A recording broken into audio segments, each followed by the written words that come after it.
approach. So he said it is mostly faculty, but student researchers will be also there. So because I've already delivered some on this topic before in a conference in Bhopal, as far as I remember, a few months back. So because depending on the target audience, I can do, because if there are three types of audience maybe there. One is who are just completely new to the concept of artificial intelligence. Another who have some idea of what is artificial intelligence, some theoretical idea, and somebody may have some practical idea about artificial intelligence, about AI. Maybe because AI can be used anywhere. Okay, so it can not only drug design, you can apply in formulations also, any aspect. So I try to balance this, balance the slide so that everybody gets benefited, like who have some knowledge, also who have few knowledge, or you have more knowledge. So I've tried to incorporate some tools. Like last time when I presented, it was some totally on the basics. Here also I've included basics. If any persons are there, like they don't know what is that, so they can be also benefited, because straight away if I start with the tools, it may be difficult. So let us start like artificial intelligence tools in drug design, the session. So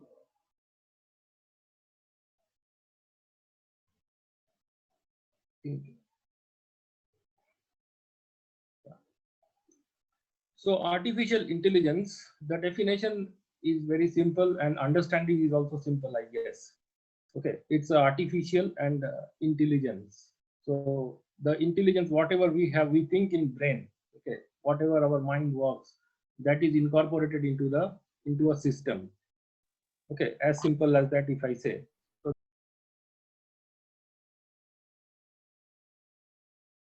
this is the, sorry for the interruption. I think there were some technical issues. Anyhow, so this is the artificial intelligence basics. Okay. Now, so I'll give an example to explain the concept. And about this. Okay, so now suppose we all know a simple calculator, right, which we use. So here this calculator, it is already programmed one, it cannot change. Big calculations cannot be carried out. Okay, for example, in a calculator there is certain limit. Suppose divide 1.5 trillion, if I say by some 3, 4, 5, 6, it cannot do, and it cannot be changed. See, I want to compute, I want to say that 2 plus 2 is equal to 6. Of course, we don't need that, but suppose I want to say, particularly in case of drug designing, I will explain that thing. Everything is not like all hydrogen bonds are not antagonist, may not show antagonist property. I want to change, so that we cannot change. Okay, so in calculator is an example. It is not an artificial intelligence example. It is already programmed. Whatever is there, we have to do. If 2 plus 1 is equal to 3, it will say 2 plus 1 is equal to 3. Okay, and it cannot handle large amount of data. These are the two major aspects of AI. Okay, any AI, you are in any field. Now say Amazon Alexa, it is very famous, I guess, in India. It is also already programmed, but we can do big calculations. Maybe you can ask anything to Alexa. It depends on the which version you're using, and it will divide 1.5 trillion by any number or what, and wide range of information is available. Okay, you ask it to what is the weather of which country, it will tell you what is the anything. Okay, of course it is already programmed, but it can handle a huge amount of data. So that's why it can be considered as an example of AI, artificial intelligence. Okay. Now, history of artificial intelligence, it is something new. Of course, it has came in the last decade. We are into a new decade now, 2021. So, in the mid of the last decade, almost it came, but the term artificial intelligence was first coined by John McCarthy in 1956, when he held the first academic conference on the subject. Okay, so and he is he coined this term. Actually, a simple computer in previous days, a computer can also be considered as an artificial intelligence equipment because we are inputting the data, the human intelligence into the computer. But over the years, so many data came, so many advancement came. So a computer is not now considered as an artificial intelligence object. However, the concept AI is old. Okay.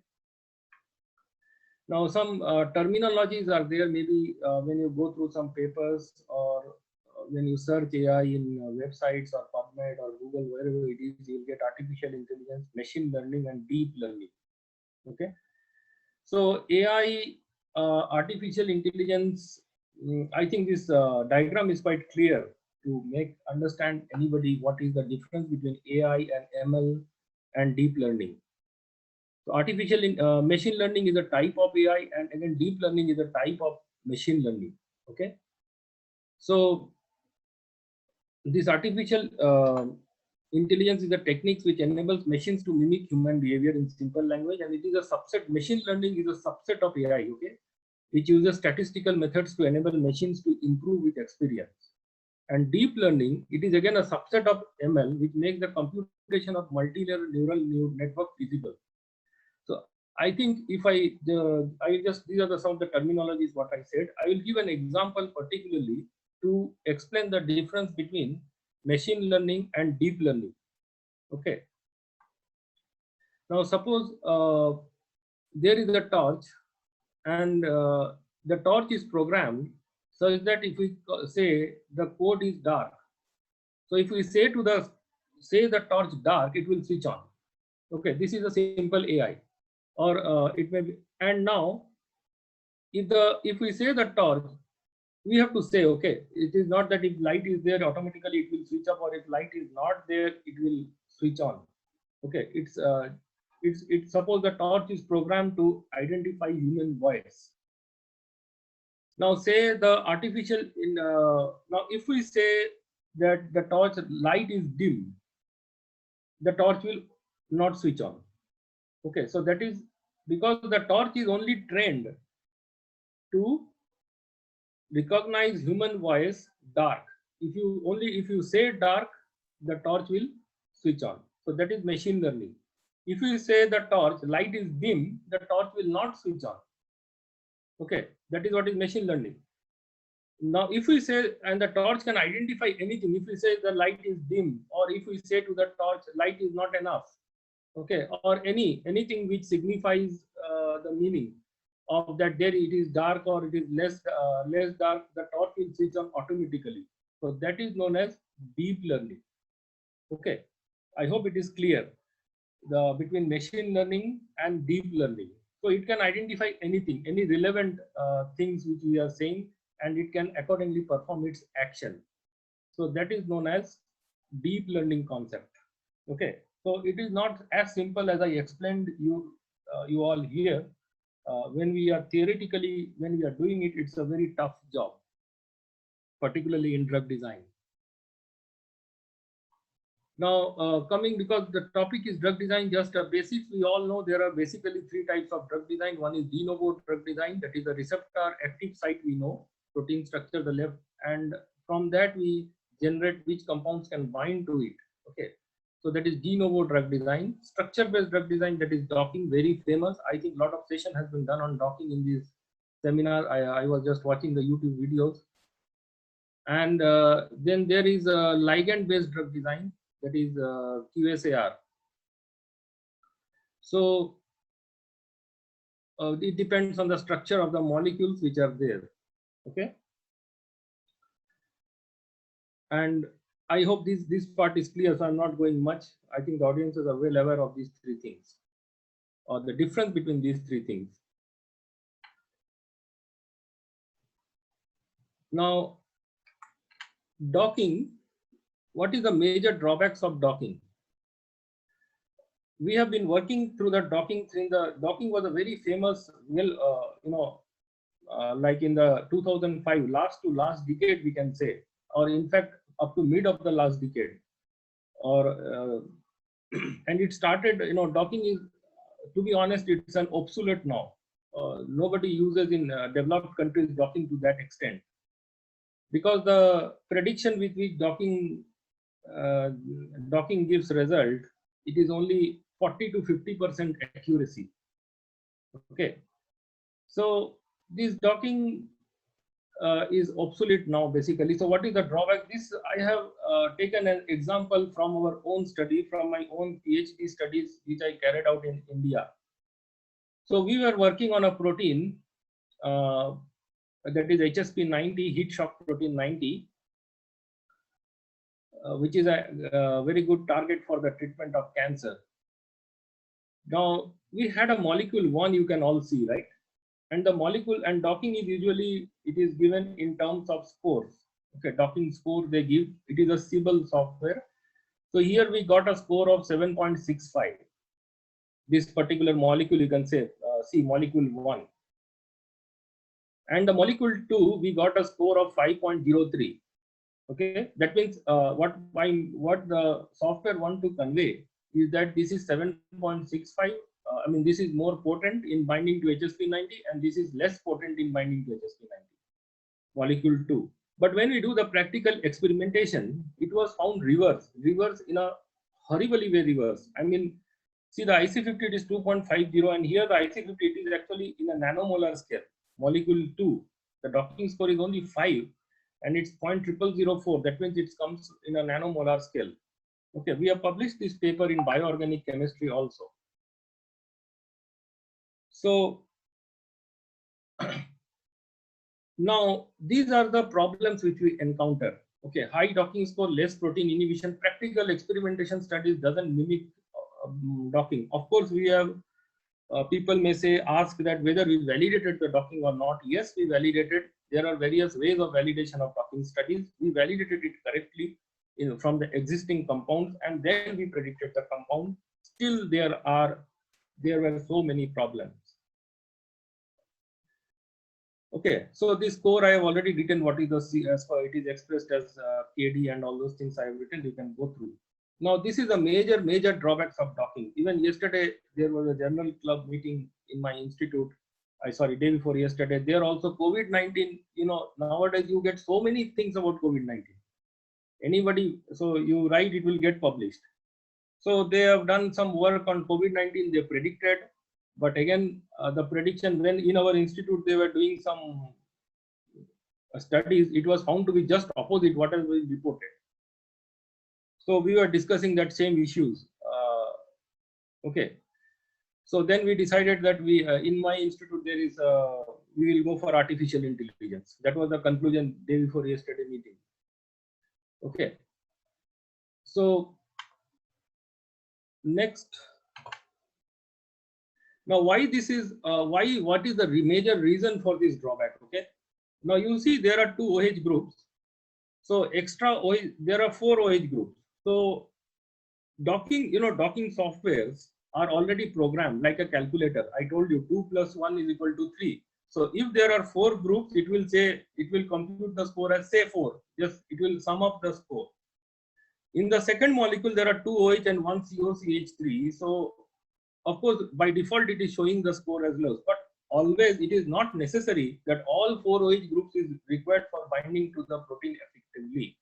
So that we have to decide, depending on the experience, depending on the practical studies. So we have to remove these 2 OH while computing the score. But in the docking software, we cannot do that. In artificial intelligence tools or in AI-based, we cannot call it as a software. AI is a language. Okay, generally with the help of few computer languages, all of you must have heard about Java or many other computer languages. So with the help of computer languages, we can change, suppose you go through a road and the temperature is cold, and you say that it is cold when your friend is coming from other city. So you tell that, okay, it is cold now, you bring some extra sweaters or extra jackets. So that is what is AI. So how you are communicating with your friend is a language. So similarly, we communicate with computers through some languages. So we say that these 2 OH groups not required, so please remove it. So, and accordingly the computer will act. So this is what is the beneficial or the effect of AI, okay, artificial intelligence. Now, so that's what I told. Excess hydrogen bonding between a ligand and protein may not always lead to potent molecules, as few contacts may be detrimental for activity and possesses agonistic potential. Instead of antagonistic, may be agonist. How you know?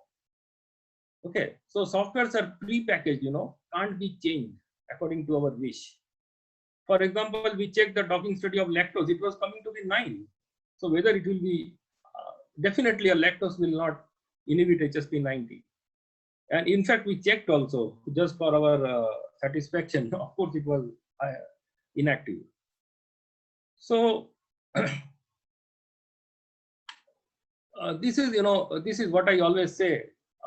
Artificial softwares are like packed food, convenient but expensive. You go any softwares you go to buy. There are many free softwares, of course. The more advanced one like 20 lakhs, 30 lakhs. During our project in AICT also, way back in 2009, we purchased software worth 9 lakhs and another software was 6 lakhs. So now those softwares have become 20 lakhs, 25 lakhs.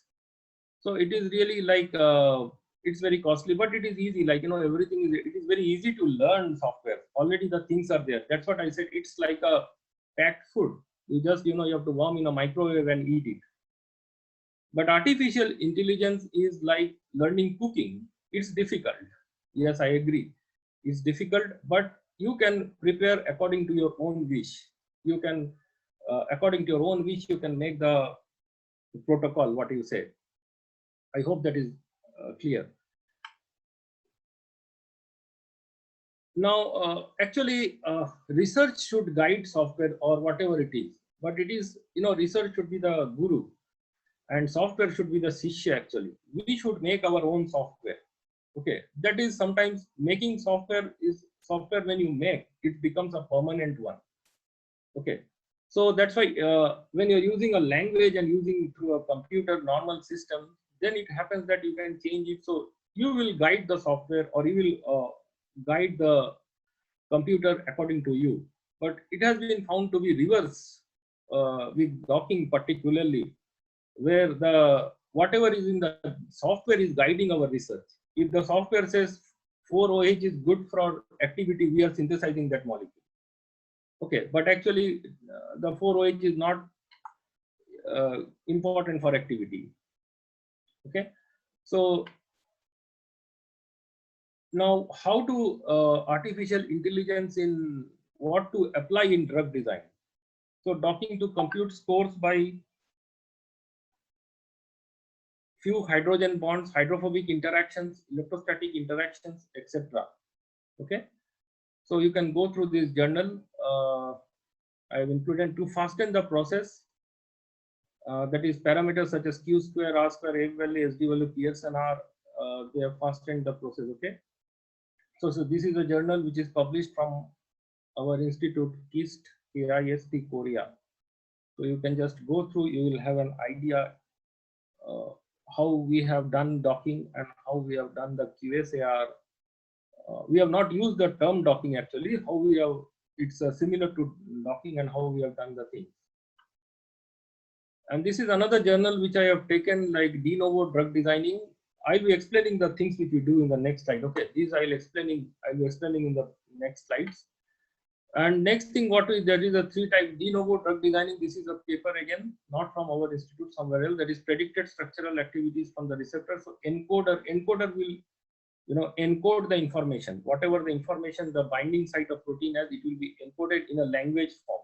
Okay, this is what a computer does. We want something to do like this. Okay, and then again encoder will convert it into similar data points, that is, and then decoder will decode which structure can bind. Okay, so structural features are encoded in a language form like we write in English, and then from there another encoder further encodes the similar data points. From there the decoder will decode the structure. Say this is the structure which will bind to the protein. Okay, so this is a de novo drug design. De novo drug design with the help of artificial intelligence. Now, artificial intelligence, how to apply? So, of course, by various programming languages like coding script. These are the scripts, we have to communicate with the computer, I said. We cannot, we just say and the computer won't listen, or you just type, I don't want to OH group. The computer won't understand. So we have to make it possible.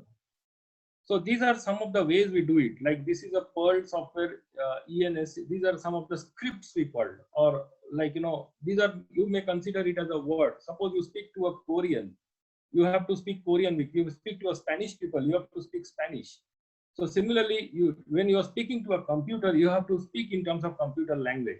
So these are some of the computer languages which we use. Now, what are the, we want some database, okay, database of compounds. Now, when we are doing, there is a huge database of compounds, which a docking software cannot sometimes cater to. There are lakhs and lakhs of compounds.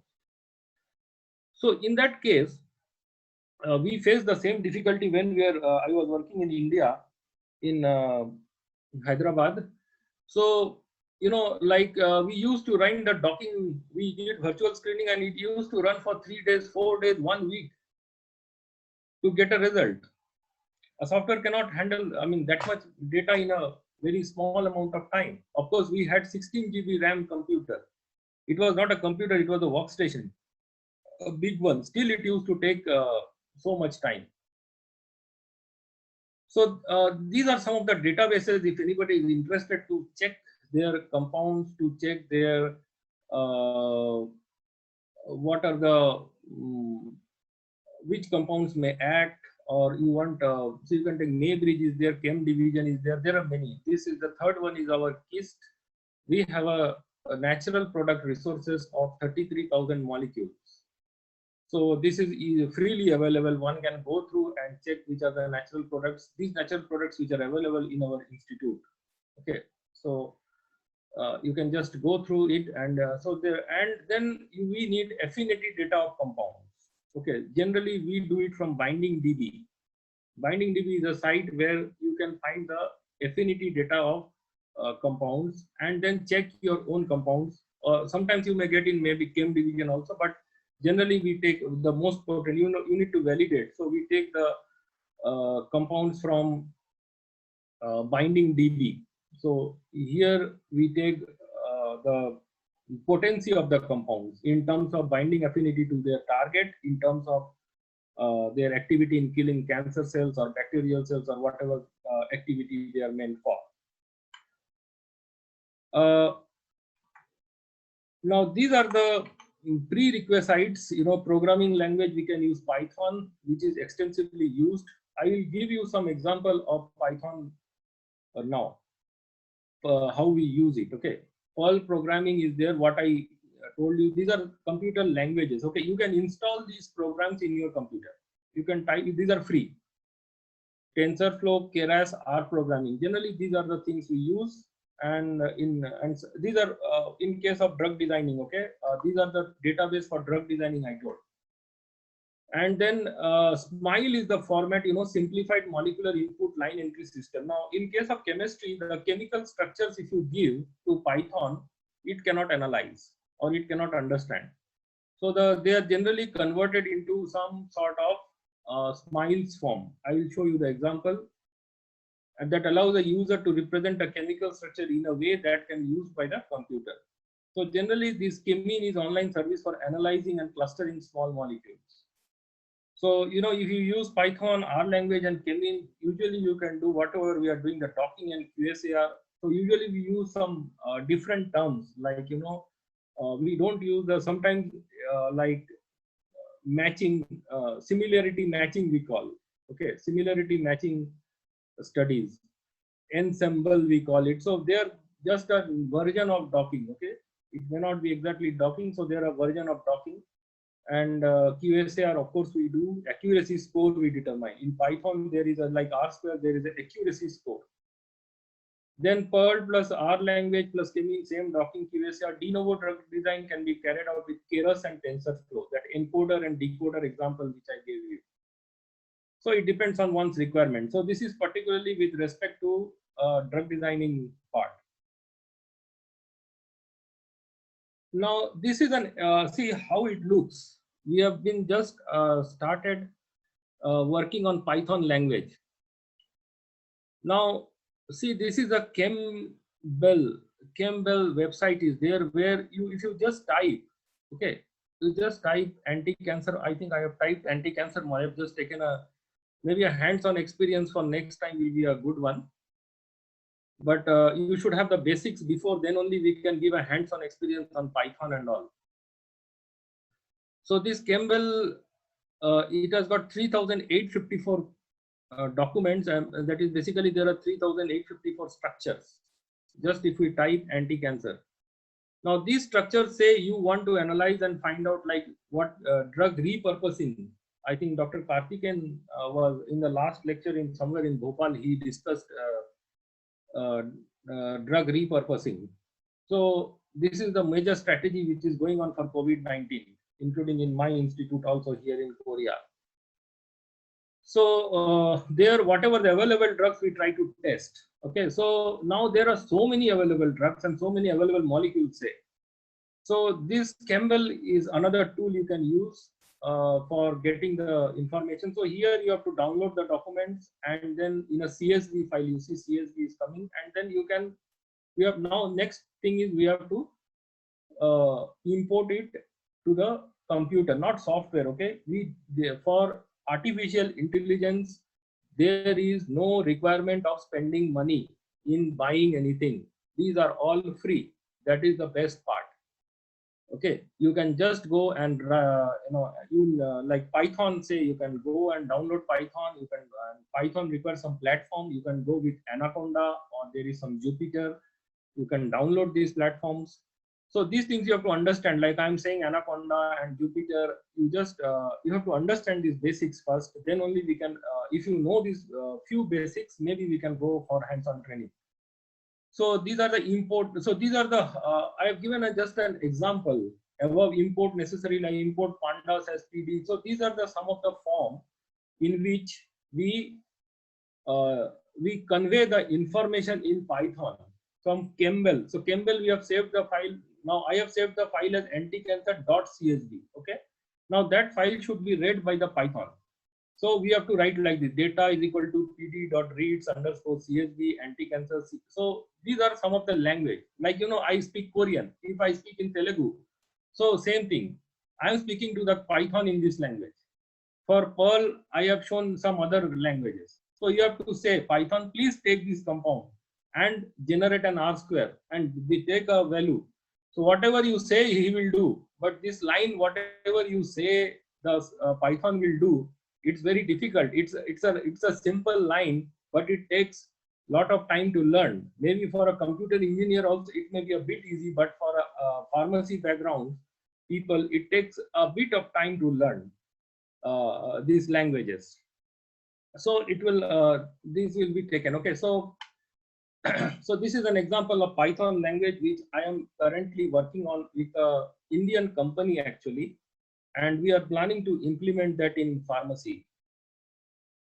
And maybe very soon we will come up with a paper, and we will start helping out whoever requires. It is not only like, you know, not only medicinal chemist.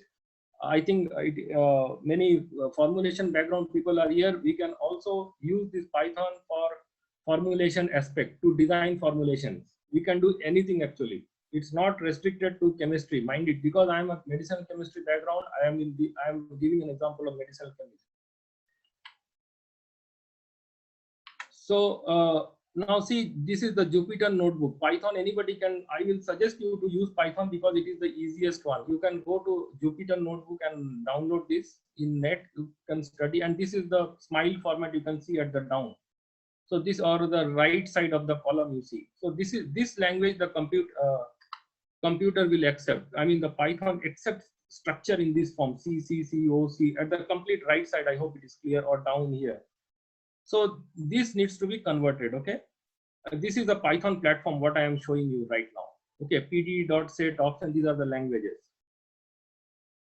It looks complicated, but once you start working on it, it's a very simple thing, trust me.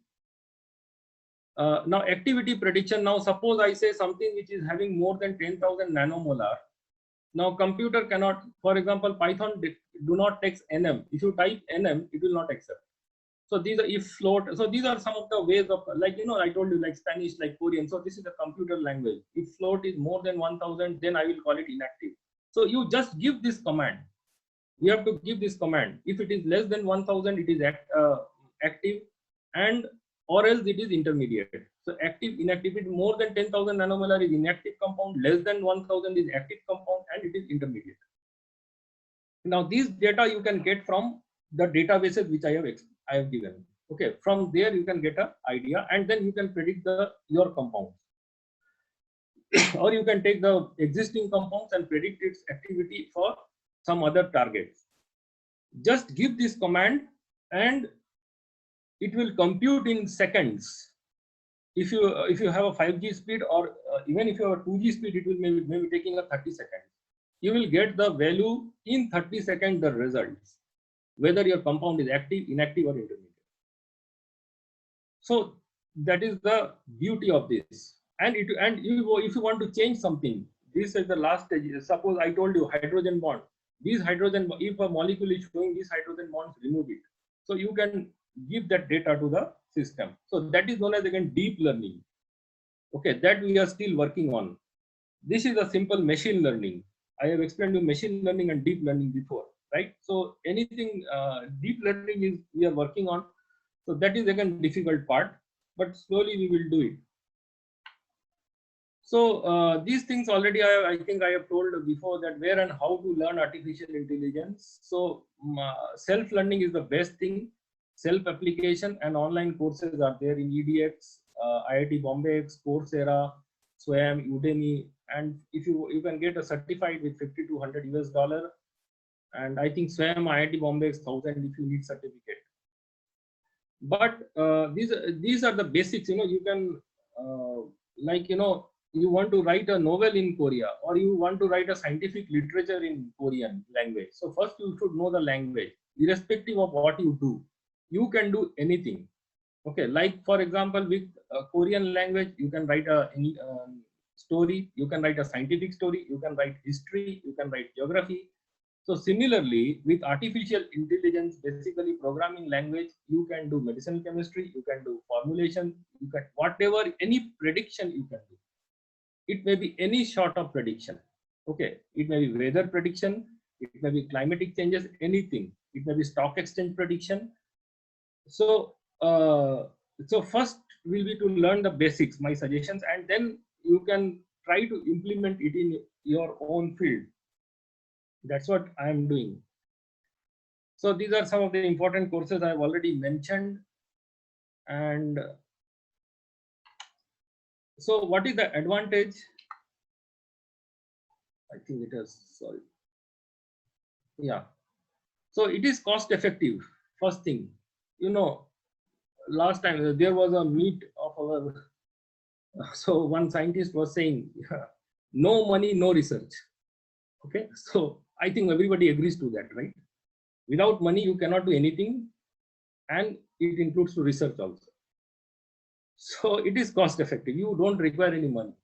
Okay, it is freely available. Maybe for learning the courses you require money. That's a different issue. But as such, there is no investment. So easy to get funding, you know, particularly in India, where there is 0.5% of GDP is only on research, you know. So their funding is very difficult. I think an Indian government has recently asked colleges to stop doing research indirectly. Okay, so like your promotion won't be affected if you are in a simple college. So it is like indirectly saying you won't give money to normal colleges for doing research. So in that scenario, these are 0.5% of GDP, and in that 0.4% is in salary. So only 0.1% is for research equipment and chemicals in India, and that is one of the lowest in the world. So now, so easy to get funding. You know, if you write to Indian funding agencies, I have done artificial intelligence. Now I want to test. So please give money. These are the, so anybody will give you. And it is not dependent on software to buy software. You simply write funding agency, I will do docking, and nobody will give you funding to buy just a software for 20 lakhs or like this. And it can be worked on Windows platform, simple Windows platform, you can install and do it. So that is the advantage. And so that's what my suggestion: enroll in a course and then read journal papers, collaborate with labs working with AI in drug design worldwide, and try to get funding for synthesizing and evaluating the design molecules. And the last point which I say, because yesterday when I was inquiring about target audience, I was said that it's not only medicinal chemists, but formulations people are also there, pharmaceutics. So learn the software or the language, I should not use the term software actually, and implement in your own field like pharmaceutical formulations. So it's just a mode of communicating. Okay, I hope it's clear. So I've given some example. How can you communicate? So that you have to learn, and you can admit it, and you can implement it, or you can use it in your um, own field. How, whether the formulation will be correct or not, what you are, I think in formulation you add some additives, for ratio is there. So I think what they are doing is DOE, right? I was not getting the term, design of experiments. So same thing you can implement with the help of Python. Maybe if you start implementing and doing it, people will follow you. So that is one suggestion for Sutix people. You can implement it, but it may take time. I mean, to learn and then implementation. Okay, so you can collaborate in the process with few people, pharmaceutics people particularly. Okay.